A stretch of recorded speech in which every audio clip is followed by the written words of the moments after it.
I just thought that he was a real visionary. I mean, it just seemed like his way of working was something that I'd never experienced before, and it actually turned out to be. I mean, you know, he was telling me about his storyboarding and kind of his, you know, idea for the look of the film, and, you know, just the way that he spoke about the characters and their kind of motivation, and even not knowing anything about the story. It was so interesting to me, and he was so... You know, also he's like a New Yorker, and I think that we had that in common, and it kind of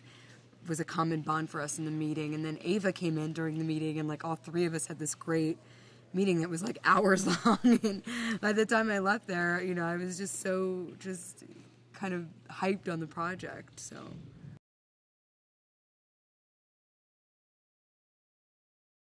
I don't know. It's like she sort of knows more than anybody there, and she's kind of just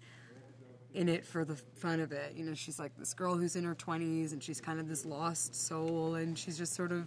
you know, stopping by and wearing cool clothes and helping out a little bit with the drug trade and getting involved with this crazy guy, Octopus, played by Sam Jackson, and, you know, she just is, she's in it for the ride, and who knows what will happen to her next, you know.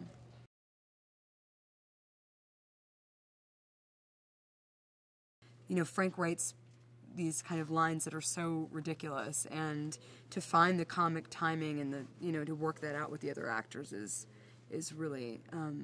a lot of fun, especially when, you know, your co-star is Sam Jackson, and I was just excited that I got to do all of my scenes with him. But, you know, it's I don't think that the script was really funny necessarily on reading it, although there is something kind of amazing about, you know, Frank Miller's head being used as a weapon, but that's just a little surprise for everybody.